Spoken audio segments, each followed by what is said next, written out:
Hey Franklin, it's Nancy. I've thoroughly enjoyed my day here today, and I can't stay because I have to drive back to Dallas. But I wanted to give you guys some feedback. I wasn't able to get in all of your classrooms, but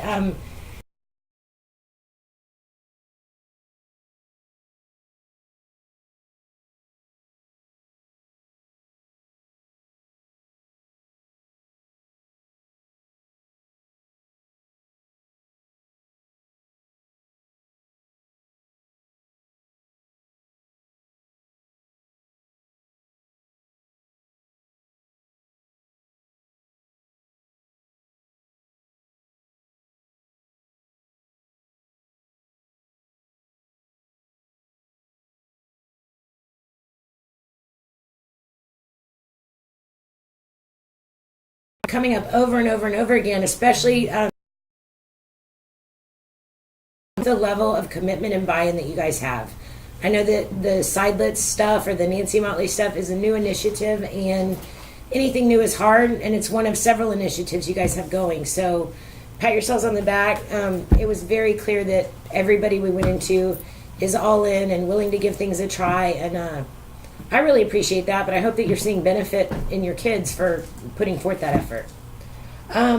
The big shining star of the observations was random selection. So almost every teacher we walked into, it's a very consistent pattern that kids are no longer doing this. They know they're going to get randomly selected. And so what that creates is a more engaged classroom and a more accountable classroom. And so way to go. Keep it up.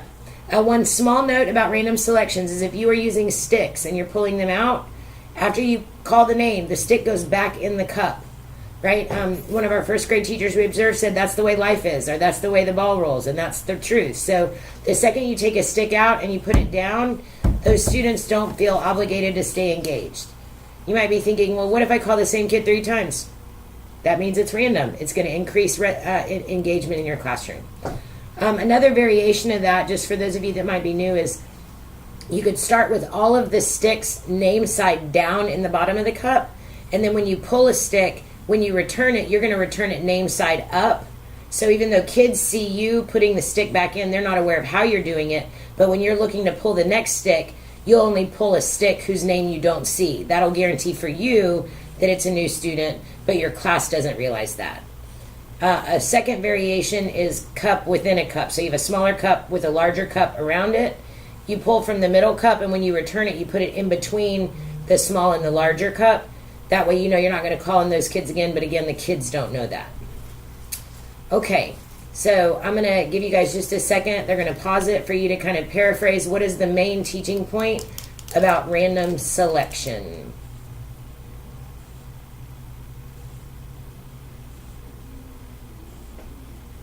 Alrighty, so another couple of pieces that I'd like to follow up with you guys and give you some feedback on is step 4, which is total response signals.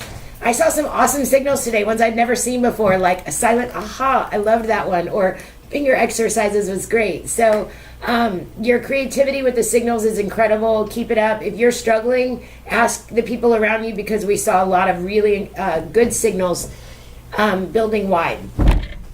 I would like for you to think for just a second about what the purpose of asking for the signal is. We saw some signals that sounded like this. When you and your partner are finished talking, put your finger on your nose. That would be an example of a readiness signal. So I'm going to be using that signal for me as a teacher to know that I can move on to the next topic. That's good. It's okay to use those signals for that, but that's not the primary goal of signals as far as language development goes. So the other way we see signals is this. So my question is, what is the next step in solving this problem on our board? Everybody think about that for a second. So look back at the problem on the board. Everybody think about that. When you've got an idea, I'd like for you to show me by pointing to the ceiling. So that signal is not for like logistics or management for you. That signal is to build in processing time for kids, and that is the signal we want. So the order of operations is ask the question, give them some time to think, then ask for the signal. So there's really 3 steps. Ask the question, give them a few seconds to think. I act thinking, or I might just get real quiet. With older learners, 3rd through 5th, it sounds like this, guys. Everyone be quiet for just a second. I'm not going to do anything. I just want you to think about that for a second. And in my head, I count to 5. And then I offer them the signal. Something that we saw happening today was teachers and kids doing a lot of signaling, but I'm not sure there was a lot of thinking going on, because the signals were so fun and the signals were so interesting that it was all about the signal. So in that same scenario, I say, what's the next step in our problem? When I want you to give me a silent aha. You see what happens? The kids get excited about the silent aha, and they're not necessarily processing. So where is mine? Here we go. I'm going to turn it this way. Hopefully I'll get it right. No, I got to do it this way, but it's going to be backwards. How do I flip it? Bear with me. We got to flip it so that it's looking that way. Oh, we can't. We can't do it. So I'm going to give you an oral stem. It is posted right here. If you can read backwards, have at it. But the backwards stem that I'd like for you to think about right now is, when I ask students to signal, I need to remember. So I gave you kind of 3 steps. I gave you a couple of different ways that we've saw signals today. I'll be quiet and let you think about this. So when I ask students to signal, I need to remember. Oh, Peter's telling me to pause, but that's because he's going to pause it so y'all can do a QSSA right now. Alrighty. And then my next teaching point. So we've kind of talked about step 3 is a strength, except we're going to make sure we put the sticks back. We talked about step 4 is a strength, meaning it's in existence. But what I really want to push you guys toward is question, giving them a chance to think, then telling them what the signal is. The next place we're going to go is structured conversation. We saw structured talk in almost every classroom I went into, which was fantastic. That's the turn and talk, the pair share, the QSSA, however that looked. We saw a lot of student-to-student talk. And something that I found to be great, a strength, was kids were ready to do it. I mean, there wasn't a whole lot of reluctance in any classroom. So that's a sign to me, who's somebody that's here once or twice a semester, is that it's a commonly occurring practice, that it's not a dog and pony show because Nancy's coming to observe us. It's something that's regularly happening, which is great. Some feedback on that. Number 1, we need to assign partners for who is talking to who. This idea of pick a partner or talk to somebody near you, what that creates is some kids don't have partners, and then the teacher, instead of monitoring the actual content of the conversation, spends most of the conversation time handling like the logistics of, hey, can you go be Marco's partner? Come here, Keisha doesn't have a partner. And then what we saw in almost every room where they weren't assigned is there are kids that don't have a partner, that are left out. And because the teacher is monitoring various things, it might get missed. So think about this. When you pull kids to the floor or the carpet, who will their partner be? I'm suggesting you assign seats, and they go to the same place every time, and they have the same partner every time. And keep that the same for as often as you need to. That might only be 1 week. It might be between now and Christmas. It might be for even longer than that. But that they come, you say come to the floor, they come, they know exactly where to sit. You say point to your partner, and they physically turn, they know exactly who their partner is every time. You would also need to think through, what if I'm asking a question that I want them to talk about when they're at their table or their desk or their informal seating, right? We need to have systems in place so that no matter where you're asking kids to talk, they know who their partner is.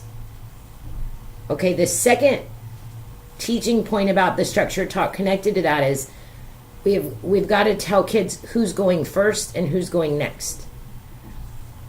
In the places where that occurred, we had balanced and an equitable opportunity for all kids to use the language of the lesson.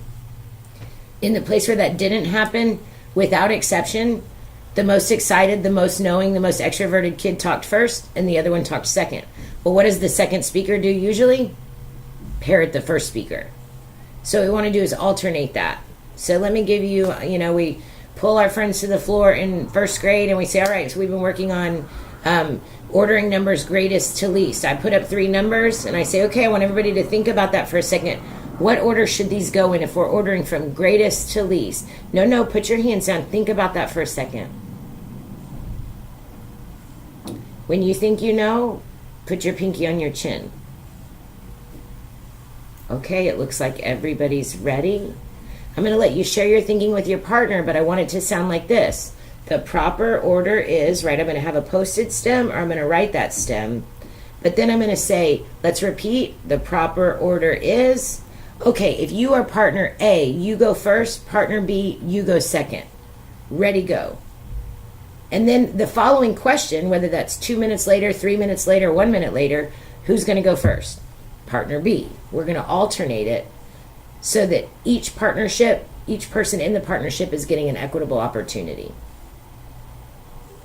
Okay, so I have another opportunity for you to think about this. So I said partner A and partner B, but there's a lot of ways you can do that. So think, do my kids sit in a table of 4?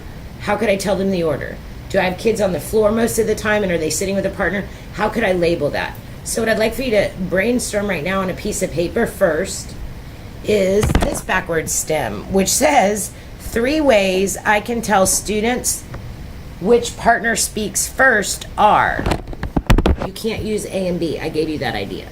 So first of all, what I'd like for you to do is record those ideas, and when Peter sees that you guys have some ideas recorded, we'll open up the discussion at your partners or your table so you can grow in your idea base for who do I tell to go first, who do I tell to go second.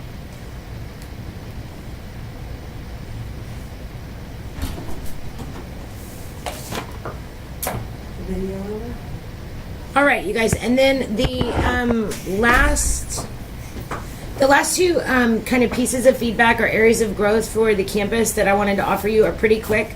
The first one is, if your kids can read whatever you're putting in front of them, give them a reason to read it and let them do the reading instead of you doing the reading. So what do I mean? What I mean is, let's say you're a 2nd grade math teacher and you put up a math word problem. Don't read the math word problem to them. Put it up and say, boys and girls, I want you to read this. You're reading to see if you can identify what operation we should use. Boys and girls, I want you to read this to think about what's the first step to solving this problem. And give them silent time to read. So what we want to do is just increase the opportunities for kids to read so that it's not just during independent reading time, your reader's block, anything that's in print in your room, on a slide, a sentence stem, all of those things. If your kids are no longer emerging readers learning how to decode, stop doing it for them, let them do the work. And then the second one is connected to complete sentences. We saw a lot of coaching for complete sentences, and we saw a lot of kids just using complete sentences, which is awesome. If you get a 1-word or a short answer response and you're trying to coach for the complete sentence, sometimes what we do as the teacher is we give the stem and then the kid still just gives his part of the response. Then we give the stem again and the kid gives the same response. So let me give you an example. One classroom we saw a lesson on cause and effect. So a sentence stem is, one cause might be, right? So I call in a kid and the kid says, the truck is too full, because there was a picture of a dump truck overloaded, okay? So I asked the kid, what might one cause be? And the kid says, the truck is overloaded. And so I go, so one cause might be, kid says, the truck is overloaded. Right, but one cause might be, the truck is overloaded. You see what's happening? They're not clear that what you're looking for is for them to use this stem. So if you posted right here and he says, the truck is overloaded, I'm going to go, you're right. Can you say the whole thing? I'm just going to coach for it if it's posted. And then he'll clue in, oh, I'm supposed to say all that. If it's an oral stem, like that's not posted anywhere, and I say, so one cause might be, and he says the truck is overloaded, I'm going to say, you're right, let's say the whole thing. One cause, ready, go. And he'll start with one cause. We just have to tell them explicitly, say the whole thing. Start with the word one, right? Instead of just saying the stem and expecting them to clue in that they need to repeat it, because sometimes they don't do that. Okay, I think that's all that I have to say to you guys. So what I want to close with is for you to think about the teaching points that I've mentioned. I'll quickly review them, and then I'm going to have you write down an action step for yourself, because some of you probably those ideas resonate. One resonated more than the other with you. So you're going to be writing one action step I will take is.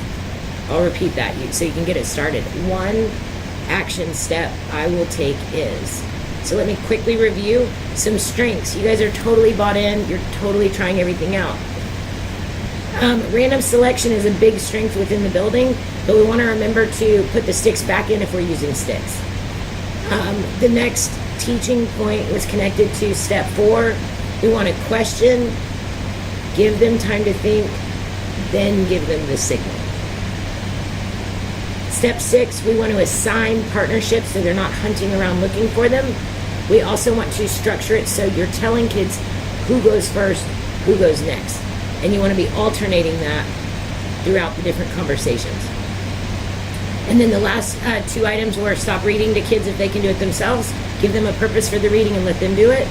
And then finally, when we're coaching for a complete sentence, just go touch the sentence stem or explicitly tell them repeat the whole thing rather than hoping for them to figure that out. All right, you guys. Thank you guys. I can't wait to see you whenever I see you.